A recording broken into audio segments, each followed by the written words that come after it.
Howdy! Today's my stuff. His game. Yeah.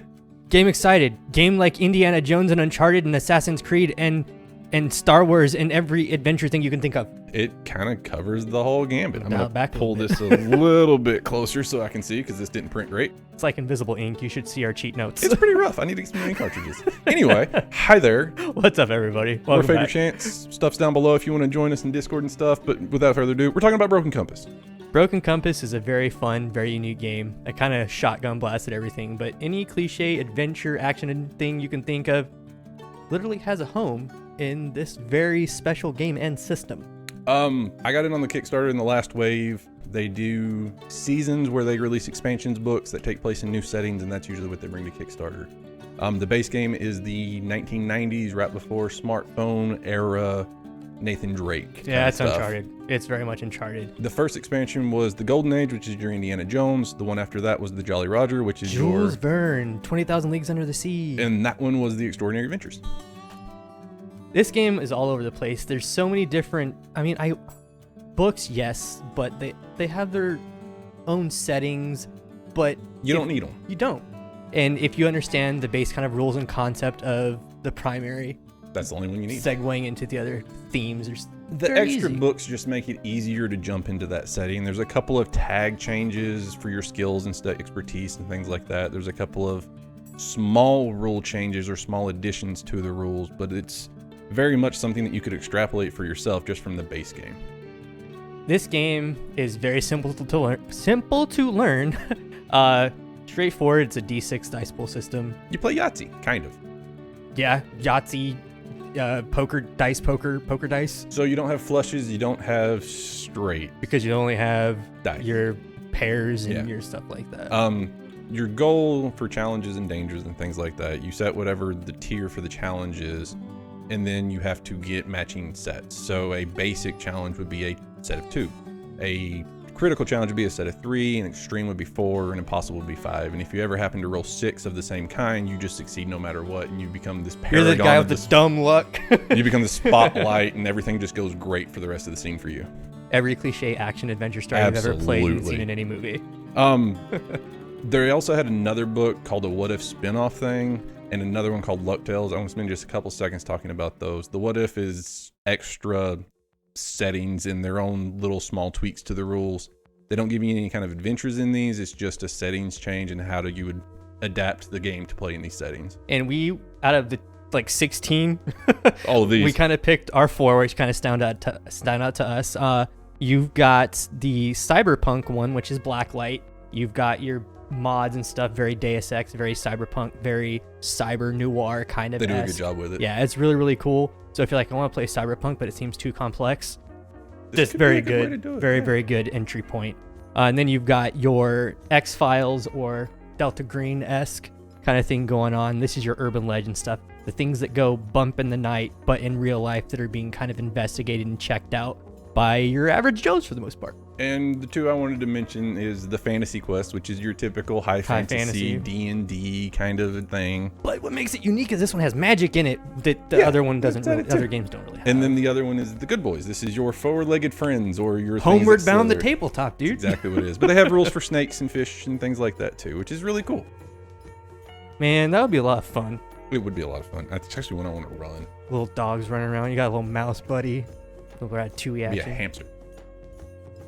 A gerbil. Essentially a sneak thief hamster. About it. Be cool. Raccoon's just raccoon's a rogue. The daredevil. Yeah. The bandit. What a turd. Trash pan. The Luck Tales book is very much a how to play, how to run a table. It's written really, really well. If you don't really have much interest in the game, but you want kind of a GM's guide or something like that, it would be great for that. It really gives you tools and explains it in a way where you can engage with the rest of the table in a really good. Yeah, it's really, really good. We were talking about this a little bit before we started recording. It's very much the how to run and how to play kind of. Maybe you're not familiar with these style of games kind of thing. Something to kind of get you in that mindset and flex that muscle a little bit to kind of help you understand what tabletop role playing really is kind of all about. And it also has the player side of it too. So it's how to give the guide a little bit of an easier time, how to interact with the guide says and take it and run with it and make it this new thing that both of you work together and collaborate. So, and I think that's a really big point to drive to, is games that are so heavily centered around like the really cinematic storytelling games like this, games like City of Mist, Vampire the Masquerade. You need that back and forth, because you're telling a story and it needs to be cohesive and needs to make sense, and you're shifting this world around decisions and stuff that your players make. One of the big things this game emphasizes in the core book is say, you know, hey, is there a pub in this town? Whereas opposed to saying, from the guide side of it, or the fortune master in this, saying, yeah, sure, let me go ahead and explain that to you. It's, yeah, why don't you explain to me this pub that you're familiar with? I like that. It takes a little bit of the weight off the guide for one, but it really starts to bring your players into the helping create the world that this is about. And I like situations where this doesn't even have to be in just this game. You can have this in anything. I'm harping back to it because I've been reading about it so much. Like when you're going through backstories and stuff like that. In Vampire the Masquerade, you're like, all right, so tell me how you know this person. Tell me that environment that you know them from, kind of thing. It's really neat, because then you're like, explain to me your first interaction with that person and your last interaction with that person. It really helps to evolve this world, and you're really working together and building it, as opposed to, okay, you know this building, inside this building, there is this monster, inside this monster. You know what I mean? Right. It's really cool. And it gets your players to buy in a little more. It gets them more invested, which I is 100% agree. Such a huge thing, because if you can get a whole table invested, you're set. Mm-hmm. So, jumping from, we talked about the setting, what makes this game cool. Let's talk about the mechanic, because we hinted at the Yahtzee thing. We talked about it a little bit. Let's go a little deeper. I'm going to jump right into it, and I really like the, I would almost say, lack thereof HP system. It is very much your characters have X amount of luck. Yes, you start with 10. Yep. And this is, I mean, it would be by definition the HP, but that's not really the way this game works. You start ticking down things on luck based off of dangers. Those are going to be like there's a cliff, you got to jump off, hit a rock, versus I'm trying to open a door for something to happen. Right. Which, interesting thing about this game is the challenge is you're always going to succeed, but you will fail If you forward. fail, you're always succeeding, but you're still moving forward, as opposed to, oh, I tried to unlock this door that's locked. Okay, cool, you succeed, there's nothing behind. But now there's baddies behind it. Now there's baddies behind the door because you failed and you busted the door open. It's like the cliche. All right, I'm gonna kick the door open. All right, I didn't make it. Kick it open, and there's dudes sitting at the table. You just gotta look over. You still succeed on what you're trying to do, because you're an adventurer and you will always succeed, because failure's not an option. And this is what keeps things kind of like moving forward in that very cinematic thing, which is really, really great. And if you're not familiar with these types of games and that type of challenge, skill, test kind of failing forward, it's a hard muscle to get used to if you're used to something more like D&D where it's just yes or no. Yep. It's very hard to get used to, but it's worth it, because then you take that and roll it back into more tactical games, and it just opens those up even more too. And you can even use some of the stuff that you'll pick up if you decide to pick this game up and read some of the book and really apply it.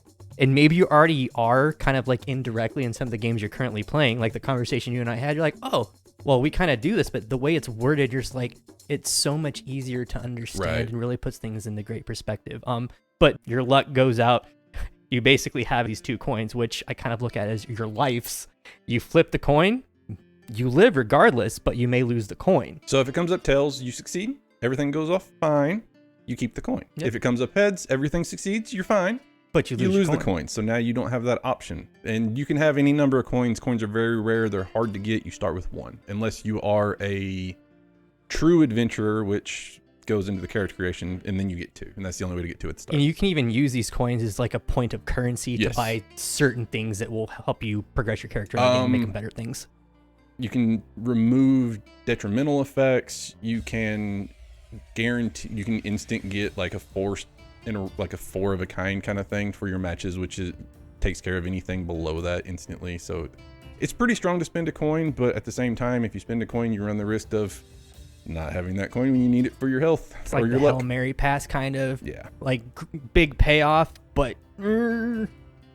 So your skill checks, your challenges, this is your climbing a wall, undoing a lock, things like that. Your dangers are your dart traps and your boulder that rolls down a hallway, and your goons and bad guys that have guns and stuff like that. Just to put this in context, the dangers also include combat, right? Yes, the dangers are your combat. So traps and combat. You're gonna handle them very, very similar, if not identical. Your dice pool, except for maybe might be applying shooting to this skill or something like that. And you just add one more die to your pool and you're rolling for those. Starting off, your dice pool is going to be anywhere from 3 to 6 die. As you get advantage and disadvantage, it can change anywhere from 1 to 15 die, which is a huge breadth. But your basic challenge is you only need a 2-pair match. So. And this is kind of just like, wait, so I have to roll 2 for success. Yes. So at first when you're starting, it's going to feel like you're not so lucky because you have a 15%. The only thing you can succeed at is your specializations, essentially. So, but eventually, as you start, getting these gear that's going to add to it, your grapple hooks and so on and so forth that allow you to add to these pools, it's going to boosts and your morale. It's going to start ramping up pretty quick. So it would behoove anybody that decides to play this game when you're building these characters, at least at the start, everybody take a little bit of something different. Because it can really screw you. Absolutely. And the game is set up to be a quick experience. Each session is episodic, so it's about like a TV, 2 to 3 hours equals about a TV episode of progress. A season would be 6 or 7 episodes per game.